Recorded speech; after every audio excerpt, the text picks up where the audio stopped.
On November 10, 2015, the peace that enveloped Indianapolis was shattered when Amanda Grace Blackburn, a 28-year-old woman, was shot while she was trying to protect her 1-year-old son who was sleeping in her home when the break-in occurred.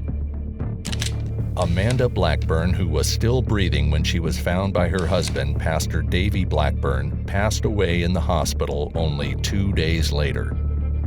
As the mystery surrounding her demise gradually unfolded over the years, it revealed a bone-chilling narrative of calculated murder and ruthless burglaries, ultimately culminating in a series of trials that led to justice being served in 2022. However, was this a robbery gone wrong, or were there a few secrets hidden behind closed doors?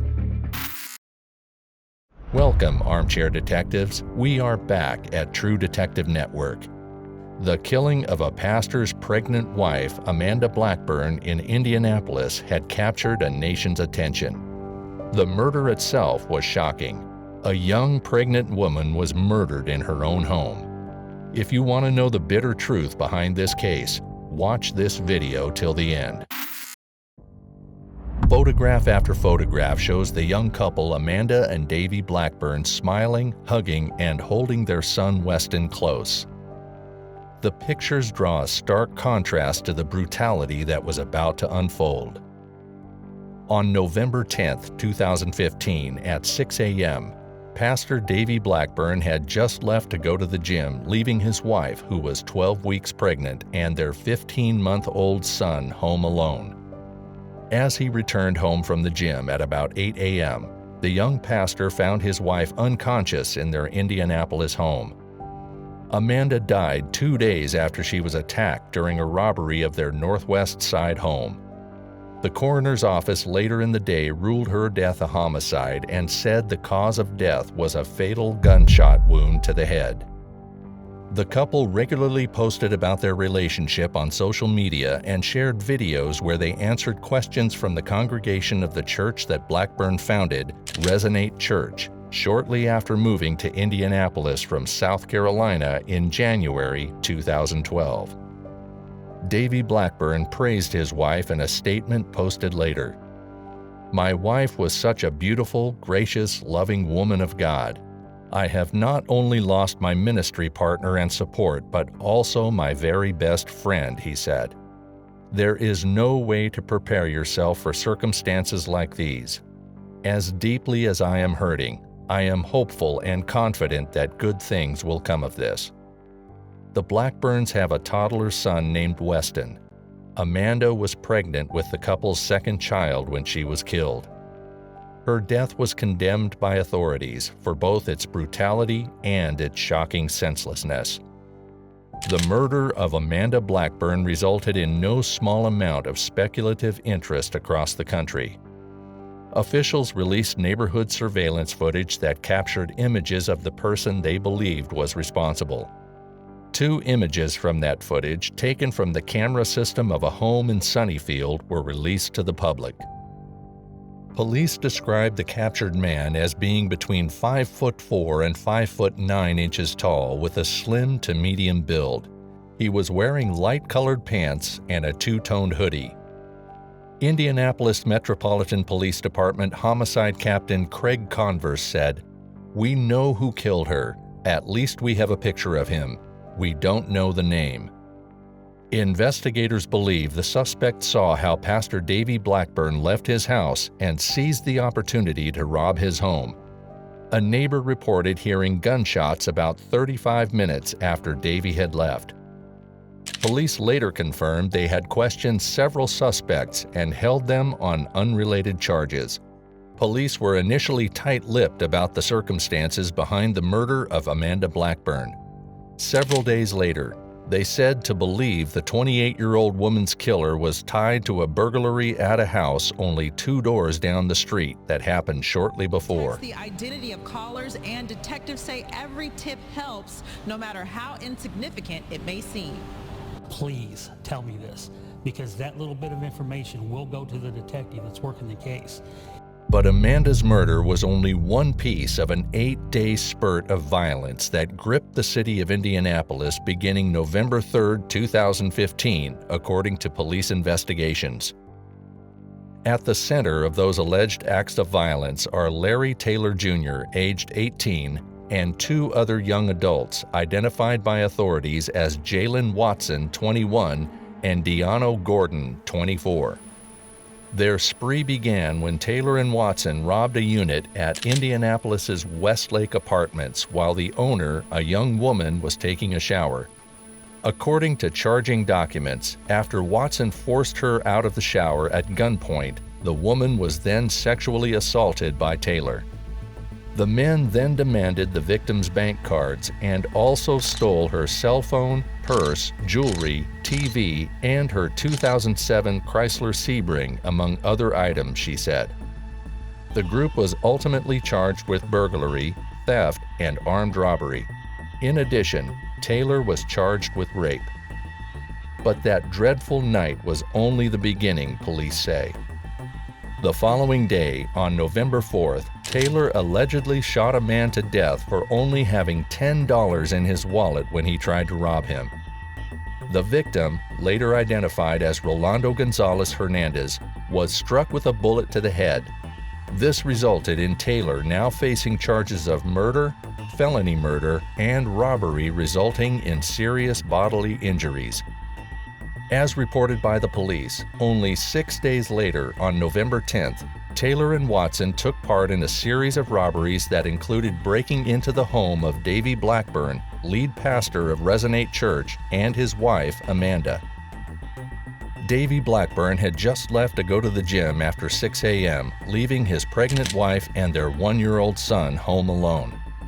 Reportedly, the front door was unlocked when Taylor and Watson slipped inside. The Blackburn home was left with clear signs of a struggle, and Blackburn returned home to find his wife shot in the head with her bank cards missing. Their son was left unharmed in his crib. Court documents allege that at first, Taylor shot Amanda with his gun and then gave her bank cards to Watson and Gordon, sending them to withdraw money from an ATM. Taylor then remained at the house with Amanda still being alive. Initially, Watson and Gordon planned to cross him and leave him there, but later changed their minds and returned to the Blackburn home. Neighbors said to have heard gunshots at about 6:45 a.m. and seen an SUV leaving the otherwise quiet street. In the house, Amanda Blackburn was raped by Larry Taylor and then fatally shot in the head. The next day, the getaway car, identified by police as the 2007 Chrysler Sebring, was found only a few miles from the Blackburn home. Medium to light brown complexion, slim to medium build. The height varies, but we're looking like from 5'4" to 5'9". Several ATM receipts were found in the vehicle, and investigators were able to gather evidence linking them to Amanda Blackburn's credit card. However, the key piece of evidence was a pink sweater stolen from one of the previously targeted homes on the day Amanda Blackburn was killed. A piece of DNA evidence on the sweater, which was found in the stolen Sebring, was connected to Watson. Taylor and Watson were charged with murder in Amanda Blackburn's death. Deano Gordon was not charged because he did not enter the home, but he still faced 2 counts of burglary and 2 counts of theft for 2 break-ins earlier that same day. Jalen Watson, it turned out, already was in police custody because of a parole violation in an unrelated case. In the end, the police were able to recover the gun used in the shooting, along with the ATM receipts found in the used vehicle and other pieces of evidence. During the investigation, one of the suspects proved to be cooperative with detectives.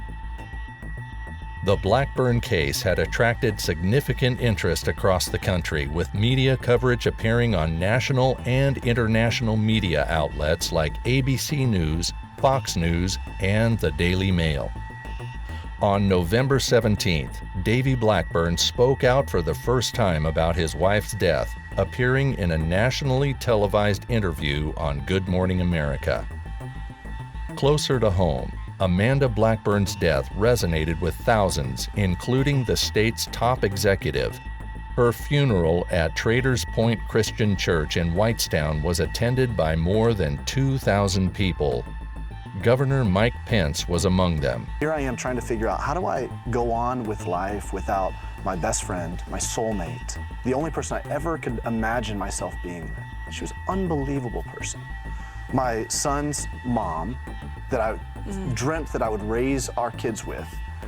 My partner in ministry, we started this church together. There was no way I could even fathom going on without it. Davy Blackburn later stated, "Though it does not undo the pain we are feeling, I was extremely relieved to get the news of the arrest made of Amanda's killer.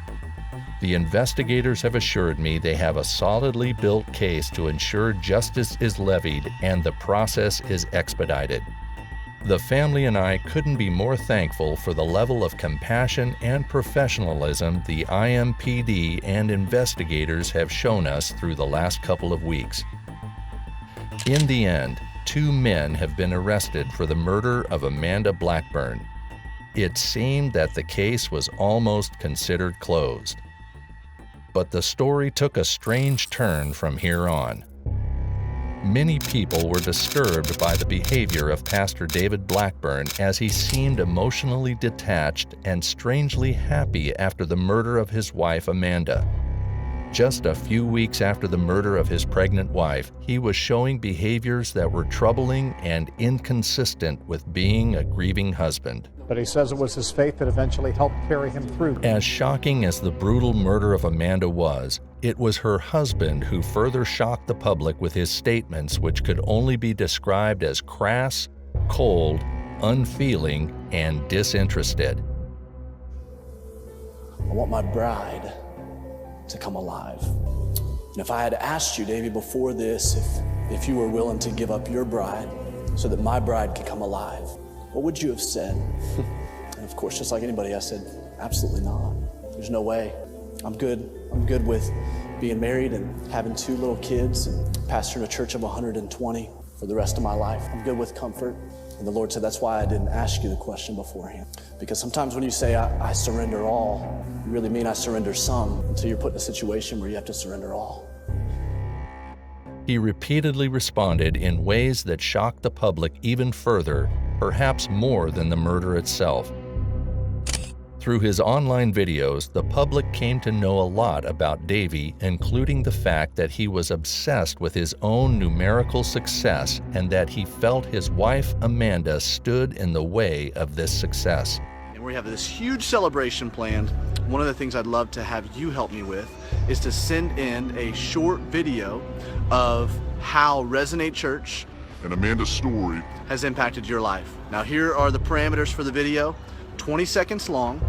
Email it to hello@resonateindy.com, hello@resonateindy.com, and email it in by the end of the day today. So just cut a real quick 20-second video, and we'd love to have your help with this service next Sunday. Who knows, if you're not in Indianapolis, you watch online, maybe you'll see your video as a part of next Sunday's service. It's gonna be a great celebration. So again, 20-second video of how Resonate Church, how Amanda's story has affected your life, and we would love to hear from you and love to have you help us plan this service. Love you guys. Thanks.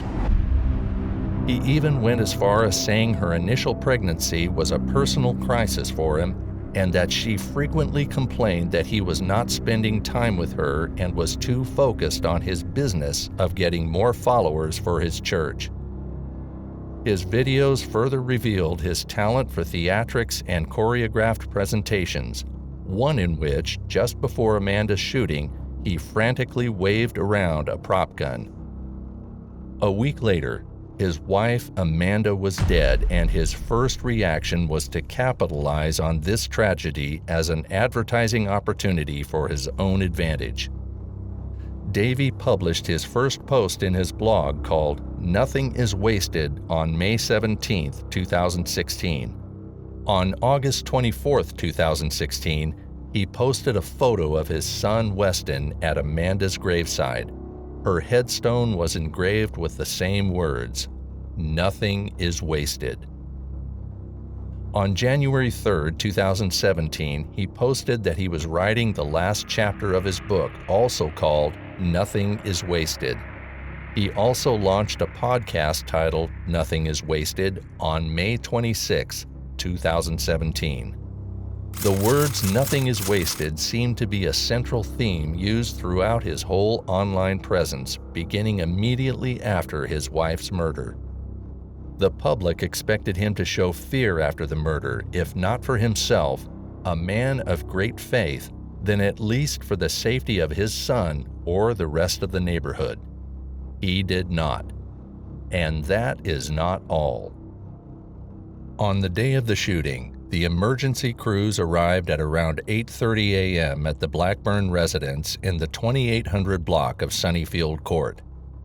Davy Blackburn had just discovered his pregnant wife in critical medical condition. She died only 2 days later, and her organs were procured for donation. Davy testified that he had arrived home from the gym at approximately 7:30 a.m., preoccupied with a phone call with his friend Kenneth Wagner in the driveway, getting out at times, walking around, and peeking in the front door window to check if his son Weston was awake yet. He said he finished his call and entered his home at 8:10 a.m. and found his wife Amanda lying face down on the floor. She appeared to him to be hurting or unconscious. He called 911 at 8:22 a.m. He later stated that he just thought something had gone wrong with her pregnancy, that perhaps she was dizzy and had fallen. In 12 minutes, did he not notice that there was a fatal head injury and her brain matter scattered about 5 feet away from her body? He stated that he went outside to wait for paramedics to arrive. Weston, Davy's baby, who was about 1.5 years old at the time, was still upstairs in his room. All this time, his father had not gone to check on him before paramedics arrived. He later stated that the paramedics seemed to wonder why he had not gone to check on his son yet. His delay of almost 40 minutes sitting in his driveway is critical in this case. For someone whose life and words are so ordered and neat, this too did not happen by accident or chance. The first emergency medical technician to arrive at the Blackburn home after Davy's 911 call, Scott Floyd with the Indianapolis Fire Department, testified that Davy Blackburn was outside at the end of his driveway, covered with blood on his arms and hands, as he and his team arrived at the home. He stated that Davy was really calm at the time. Floyd said that Davy wasn't sure what had happened to his wife Amanda, only that she was on the floor and he was unable to wake her up. Floyd further testified that as he entered the Blackburn home, he saw Amanda lying on the floor with blood on her head and brain matter about 5 to 6 feet away from her body. It was at this point that Floyd, noticing the questionable circumstances, informed his lieutenant that the Indianapolis Metropolitan Police Department should be notified immediately. The public now expected Pastor Blackburn to speak words of grief, only to find his statements were made without even mentioning his wife's name. Some have defended the husband, Davy Blackburn, mainly due to loyalty to a specific faith, while others attack the defenders, projecting their own feelings about faith into the situation. The couple moved to Indianapolis 2 years before the tragedy to start a new church. They previously had lived in South Carolina for 4 years, where Davy Blackburn served as an assistant pastor at New Spring Church. The Blackburns called their Indianapolis mission the Resonate Church. Resonate is a young church. Its message is tailored to young people.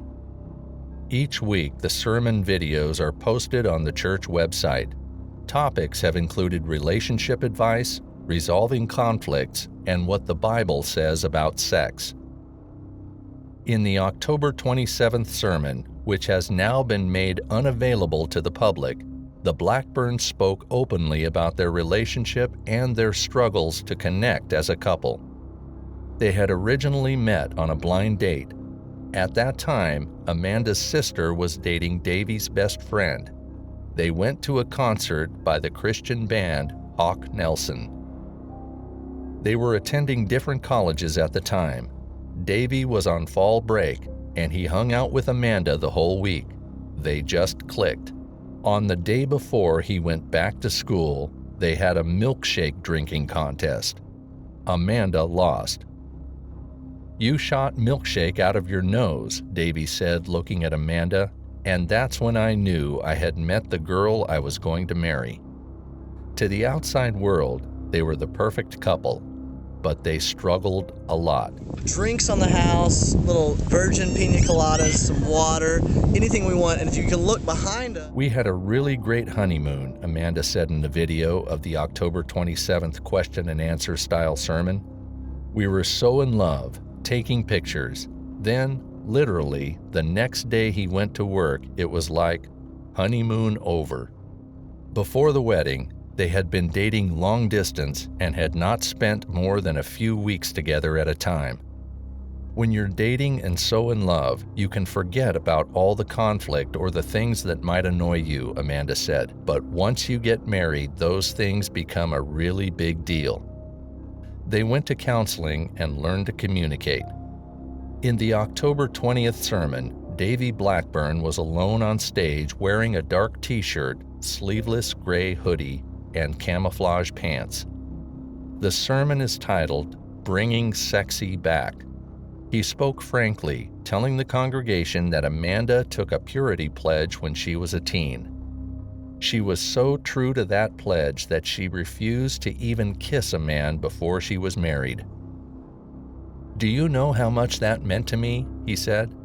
"From that moment that I kissed her, I knew there was going to be a special bond inside of God's plan for us." On January 31st, 2016, Davy posted a photo expressing gratitude to his staff for creating a green room for him with all his favorite things and signs before preaching. Davy's church was using a middle school as their meeting place on Sundays. Resonate Church never had its own church building.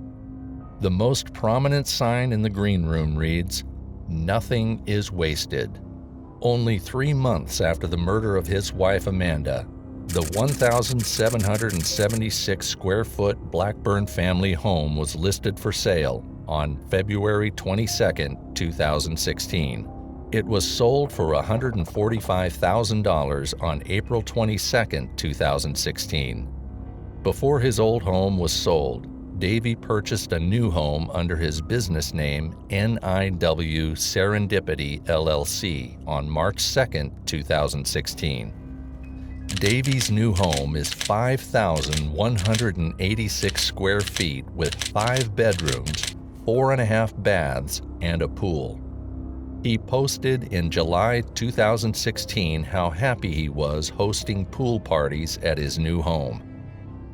Nearly 2 years later, on March 18, 2018, Davy and his new wife Christy registered the website nothingiswasted.com, which they still use today. The Indianapolis pastor whose pregnant wife was murdered is now engaged. Davy Blackburn announced in a blog post that he will get remarried next month. Don't think these facts are lost upon Amanda Blackburn's family.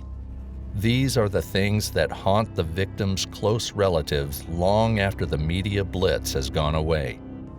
However, the police were very quick to dismiss the speculations against Pastor Blackburn by some sections of the public.